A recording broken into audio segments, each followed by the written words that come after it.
श्रावण महिन्याला सुरुवात झाली आहे आणि श्रावण महिन्यामध्ये प्रत्येकजण सेवा, उपासना, व्रत हे करत असतो. पण ह्या श्रावण महिन्यामध्ये आपल्याला आपल्या स्वामींचीच म्हणजेच आपल्या गुरूंची सुद्धा सेवा करायची आहे. आपण एक स्वामी भक्त आहोत आणि आपल्या हातून आपल्या गुरूंची सेवा श्रावण महिन्यामध्ये होणं खूप महत्त्वाचं आहे बघा. आपला गुरुग्रह मजबूत होण्यासाठी, त्याशिवाय अडलेल्या नडलेल्या कामामध्ये आपल्याला यश येण्यासाठी आपल्याला श्रावण महिन्यामध्ये स्वामी महाराजांची एक दिवसीय सेवा करायची आहे. आता ती एक दिवसाची सेवा कोणती आहे या संपूर्ण विषयी माहिती तुम्हाला आजच्या व्हिडिओमध्ये मिळेल. तर तुम्ही हा व्हिडिओ कुठेही स्किप न करता व्हिडिओ शेवटपर्यंत बघा.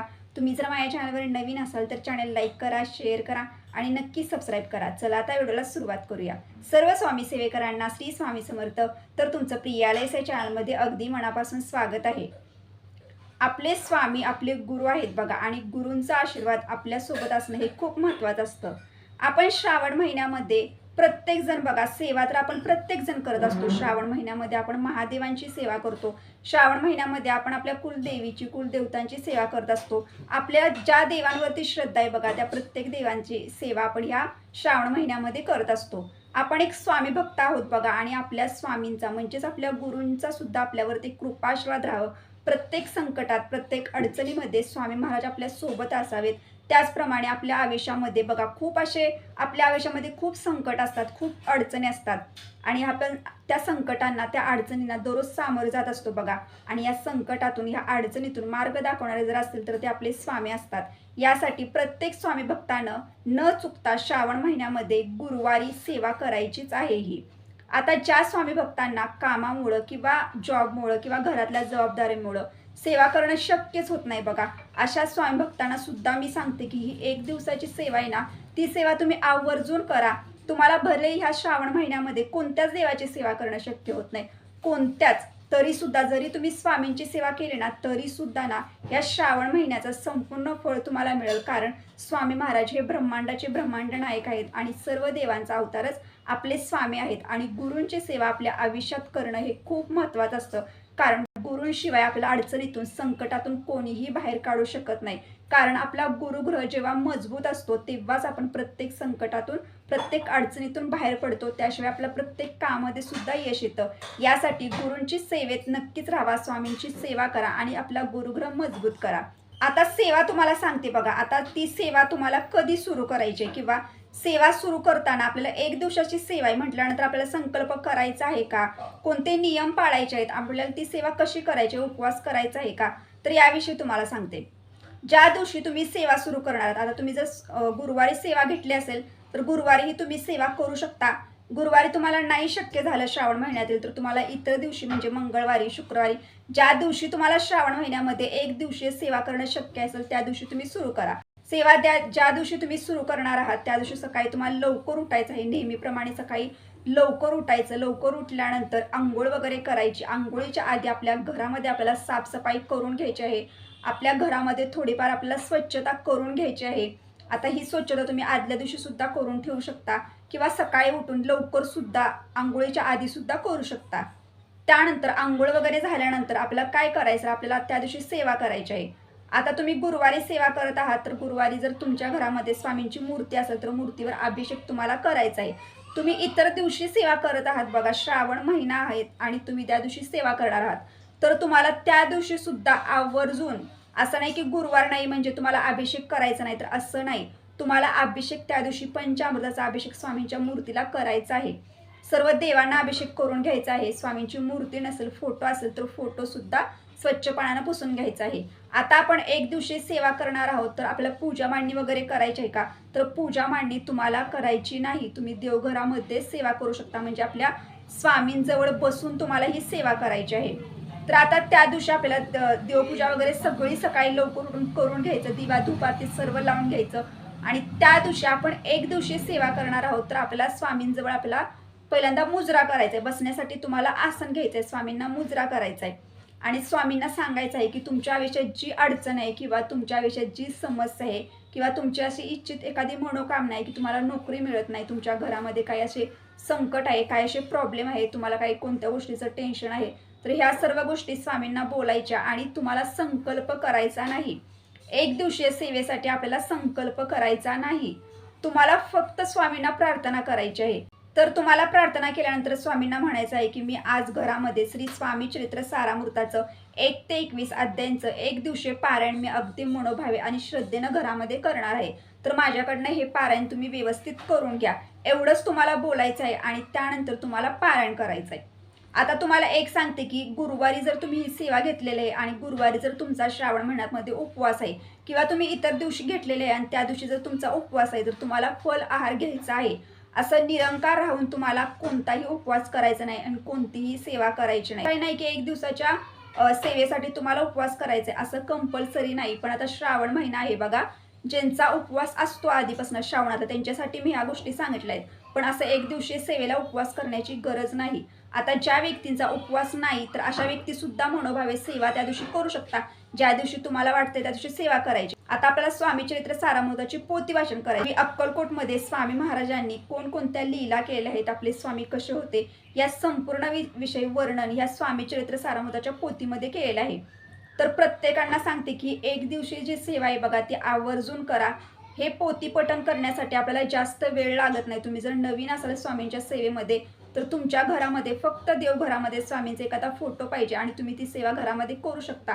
सेवा करताना किंवा पोथी वाचन करताना तुम्हाला 1 ते 1.5 तास लागू शकतात, कारण पोथी खूप छोटी आहे आणि त्या पोथीमध्ये 1 ते 21 अध्याय आहेत. प्रत्येक अध्यायांची फलश्रुती ही वेगवेगळी आहे. प्रत्येक अध्याय आपल्या प्रत्येक समस्येचं निरसन करत असतो. यासाठी सांगते की आवर्जून ही सेवा घरामध्ये करायची. स्वामी चरित्र सारामृताची पोथी आपल्याला एका बैठकीत पठण करायचे आहेत बघा. हे जे अध्याय आहेत 1 ते 21 अध्याय हे तुम्हाला एका बैठकीतच घरामध्ये पठण करायचे. आता एका बैठकीत तुम्हाला पठण करायचे म्हणजे तुम्हाला दिवसभरामध्ये 1 ते 1.5 तास काढायचा आहे की त्या 1 ते 1.5 तासामध्ये आपल्याला कोणत्याही प्रकारची कामं नसून आहेत किंवा तुम्हाला त्या जागेवरून उठावं लागणार नाही. असं तुम्ही स्वतः वेळ काढायचा आहे तुम्हाला. तुम्ही नाही ही पोथी सकाळी लवकर उठून सुद्धा घरामध्ये पठण करू शकता. सकाळी पहाटे 5 वाजता पण पठण करू शकता. दिवसभरामध्ये तुम्हाला जेव्हा वेळ मिळेल तेव्हा तुम्ही ही पोथी आवर्जून पठण करा. पोथी तुम्हाला सायंकाळी 6 पर्यंत पठण करून घ्यायची आहे, म्हणजे पारायण पूर्ण करून घ्यायचं आहे तुम्हाला. आता तुम्हाला एक गोष्ट सांगते की असं तुम्हाला करायचं नाही की सकाळी अर्धे अध्याय पठण करायचे, राहिलेल्या अर्ध्या अध्याय तुम्हाला संध्याकाळी पठण करायचं, असं तुम्हाला चूक करायची नाही. तुम्हाला एका बैठकीतच ती पोथी देवघरासमोर बसूनच पठण करायची आहे. आणि पोथी पठण करत असताना कधी सुद्धा स्वामी चरित्र सारामृताची पोथी हातामध्ये घेऊन कधीही पठण करायची नाही. बसण्यासाठी आसन घ्यायचं, पोथी आपल्या एखाद्या पाटावरती ठेवून द्यायची आहे. आता पाटावरती डायरेक्ट पोथी ठेवायची का, तर तसं सुद्धा करायचं नाही.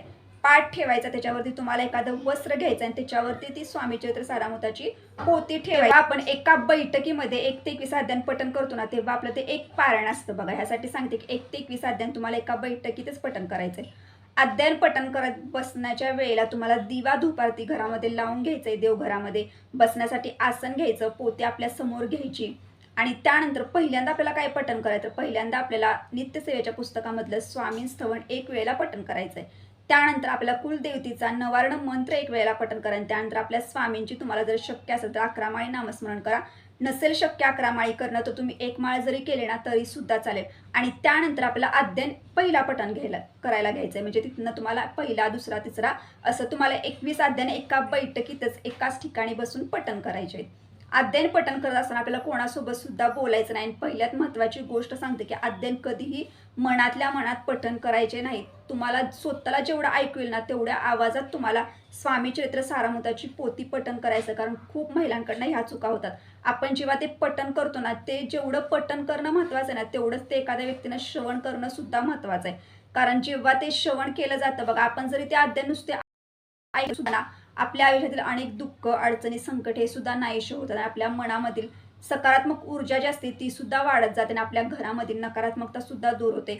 घरामध्ये सकारात्मकता निर्माण होते, कारण त्याचे जे शब्द असतात त्याचे जे घरामध्ये पसरतात. ह्यासाठी सांगते की स्वामी चरित्र सारामृत काय, कोणत्याच देवाची तुम्ही जी पण पोथी पठण करता, जे पण नामस्मरण करता, हे तुम्हाला शक्य होईल तेवढ्या आवाजातच तुम्हाला पठण करायचं आहे. मनातल्या मनात कधीही सेवा करायची नाही. पोथी पठण करून झाल्यानंतर तुम्हाला संध्याकाळी काय करायचं, संध्याकाळी आपल्या घरामध्ये आपल्याला चपाती, भाजी, तुम्हाला जे शक्य होईल ते पदार्थ सर्व जेवणामध्ये बनवायचे आहेत बघा. तुमच्या घरामध्ये तुम्ही 1 दिवशी पारायण केलेलं आहे, तुम्ही आवर्जून त्यामध्ये नैवेद्यामध्ये तुम्ही स्वामींच्या आवडीचा एखादा पदार्थ आवर्जून बनवा. शेवाळ्याची खीर तुम्ही जेवणामध्ये बनवू शकता. तर हे सगळं आपल्याला संध्याकाळच्या वेळेला करायचं. संध्याकाळी तुम्हाला पहिल्यांदा ना स्वामींची आरती करायची. आरती तुम्ही गणपतीची करू शकता, दत्त महाराज सुद्धा आरती तुम्ही संध्याकाळी 8-8:30 वाजता करू शकता. तुम्हाला जर गुरुवारी करणं शक्य आहे तर तुम्ही गुरुवारी 6 वाजता आवर्जून आरती करा आणि 6 वाजता सुद्धा नैवेद्य अर्पण करू शकता. तुम्हाला जर शक्य असेल तर. नाही तुम्हाला शक्य झालं तर तुम्ही संध्याकाळी अशा पद्धतीने केलं तरी सुद्धा चालेल. त्यानंतर आरती झाल्यानंतर नैवेद्याचं ताट घ्यायचं आणि तो नैवेद्य आपल्याला तुळशीपत्र वापरून स्वामी महाराजांना नैवेद्य अर्पण करायचं आहे.